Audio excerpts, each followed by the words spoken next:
چرخ بھی سکتے میں کسی شیخ کی رحلت چند پورے کا میں خانہ اس سے ہی نمایاں تھا تھی فارسی گھوٹی میں تھی فارسی گھوٹی میں غمگین ہے ذاکر اب صابر پہ ستم ٹوٹا اور عارف و عبداللہ دونوں ہی پہ غم ٹوٹا جابر و سمی پر بھی جابر و سمی پر بھی برپا ہوئی شامت ہے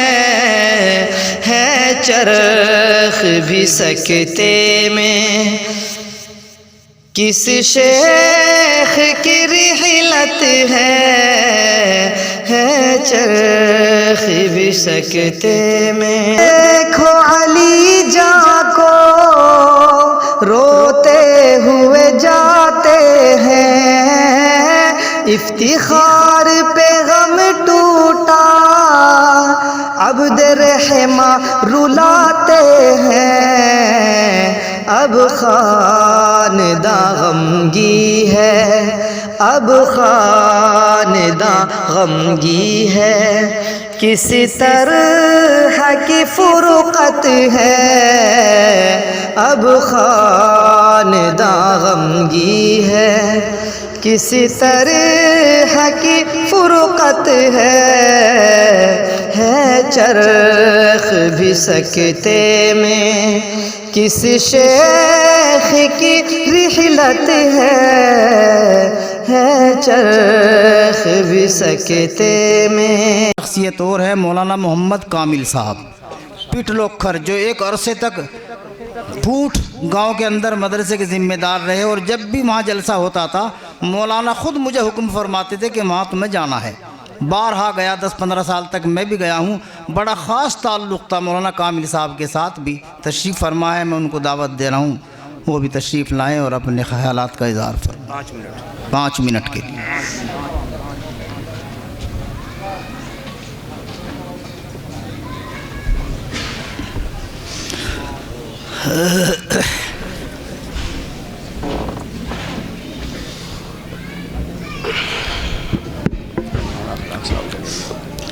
السلام علیکم ورحمۃ اللہ وبرکاتہ۔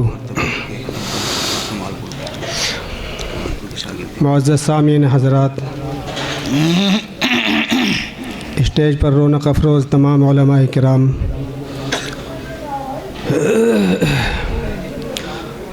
جیسا کہ میرے بڑے بھائی مولانا محمد مصطفیٰ صاحب دامت برکاتہم نے ابھی خاص طریقے پر حضرت کے کارناموں پر روشنی ڈالی۔ مولانا مصطفیٰ صاحب اور میں، ہم دونوں ایک ہی ساتھ طالب علم رہے ہیں حضرت کے، اور میں نے بھی آپ سے کھوائی میں ہی رہ کر کے فیض حاصل کیا، اور حضرت والا نے ہمارے ساتھ میں جو محنت کی اور جو تعلیم کا جو سلسلہ تھا، آج کل اس کا تصور کرنا بھی مشکل ہے۔ حضرت والا کا یہاں تک معمول تھا کہ حضرت والا ہم کو جمعے کو بھی سبق پڑھا کرتے تھے، یعنی سب مدرسوں کے اندر چھٹی ہوتی ہے، لیکن ہماری چھٹی جمعہ میں بھی نہیں ہوتی تھی، جمعہ میں بھی سبق ہوا کرتا تھا۔ ایک مرتبہ ایسا ہوا کہ حضرت سبق پڑھا رہے تھے جمعہ میں بھی، میری والدہ اور نانی ہماری، چونکہ میری جو ننیال ہے وہ کھوائی ہے، اور میں بھی کھوائی رہا ہوں بچپن سے۔ حفظ کے استاد محترم تو مولانا حافظ محمد حنیف صاحب رحمۃ اللہ علیہ تھے، اور شرع جامع کے جو استاد ہیں وہ حضرت والا رہے ہیں۔ تو جمعہ میں بھی سبق پڑھا رہے تھے، ہماری والدہ نانی دونوں آئیں اور آ کر کے حضرت سے کہا کہ ایسے ہم نے آپ ہی دیکھے کہ جو جمعے کو بھی نہیں پڑھاتے، جمعے کو بھی چھٹی نہیں ہوتی، جمعے مستقل پڑھاتے ہیں. کئی مدرسوں میں جمعے میں کہیں پڑھائی ہوتی نہیں، لیکن تم جو ہے جمعے کو بھی پڑھاتے ہو. اور مجھ سے کہا کہ جاؤ چلو، تو مولانا نے فرمایا کہ اچھا جاؤ، لے جاؤ اگر یہ جانا چاہے تو ہماری والدہ نے، نانی نے بہت کہا کہ چلو ہمارے ساتھ میں پڑھنا چھوڑو، لیکن میں نہیں اٹھا، میں پڑھتا رہا. تو ہماری نانی نے غصے میں یہ کہا کہ اچھا بس تم ہی رکھنا، اسے تم ہی رکھنا، ہم جا رہے ہیں. تو حضرت والا نے پڑھانے کے بعد بھی مجھے اپنے ساتھ رکھا، کمال پور میں اپنے ساتھ رکھا، پھر یہاں چند پور میں اپنے ساتھ رکھا. اور مجھے یہ کہا کرتے تھے کہ تجھے تو میں نے ربڑ کی طرح کھینچ کر کے مولوی بنایا ہے.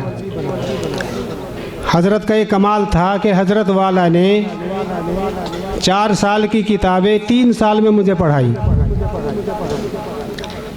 یعنی 4 سال میں جو تعلیم ہوتی ہے وہ حضرت نے 3 سال میں مجھے پڑھا دی. تو یوں کہا کرتے تھے کہ میں نے تجھے ربڑ کی طرح کھینچ کر کے مولوی بنا دیا. تو حضرت کا یہ فیض تھا کہ حضرت کی یہ محنت تھی کہ آج اللہ کا شکر ہے کہ بڑی کتابیں میں پڑھا رہا ہوں. پٹھلوکر گاؤں سے میرا تعلق ہے اور وہیں میں ایک ادارہ چلاتا ہوں. الحمدللہ وہاں بڑی کتابوں کا درس ہو رہا ہے، بڑی کتابیں میں پڑھاتا ہوں. یہ حضرت کا ہی فیض ہے. تو حضرت والا جب پٹھلوکر تشریف لے گئے ہمارے یہاں گھر پر تو ہماری نانی بھی موجود تھی، والدہ بھی تھی. اور اس وقت میں کمال پور رہا کرتا تھا حضرت کے پاس ہی. تو حضرت نے فرمایا ہماری نانی سے کہ دیکھو ہم نے رکھ بھی لیا اپنے پاس، کہ ہاں جی آپ نے اپنے پاس رکھ لیا، آپ نے یہاں تک پہنچا دیا، ہماری غلطی معاف کر دو، ہمیں پتہ نہیں تھا اس وقت کہ بھئی تعلیم کیا ہوتی ہے. تو حضرت کا یہ والہانہ تعلق اور محنت تھی. رات دن ایک لگن ہوتی تھی، ایک فکر ہوتی تھی پڑھانے کی. آپ جو ہے حضرت والا صبح میں 3 بجے یعنی سحری سے بھی پہلے 3 بجے ہم کو اٹھا دیتے تھے، اور فجر کی اذان سے پہلے ہم 11 ساتھی تھے، مولانا مصطفیٰ وغیرہ ہم سارے حضرات. آپ فجر کی اذان سے پہلے سب کا پارہ سن لیتے تھے. دور قرآن کریم ہمارا ساتھ میں چلتا تھا، یعنی فارسی کے ساتھ ساتھ عربی کی جماعتوں کے ساتھ ساتھ آپ قرآن کریم کا بھی خاص تعلق رکھتے تھے. دور جو ہے وہ سنتے تھے، اور پارہ فجر کی اذان سے پہلے سب کا سن لیتے تھے 11 ساتھیوں کا. اس کے بعد میں فجر کی اذان کے بعد میں نماز سے پہلے قرآن کریم کے ترجمے کا سبق ہو جایا کرتا تھا، اور فجر کی نماز کے بعد فوراً شعر جامی کا سبق ہوتا تھا. تو اتنے مدرسے کے بچے آتے تھے گاؤں کے پڑھنے والے، ہمارا اتنا سارا کام ہو جاتا تھا.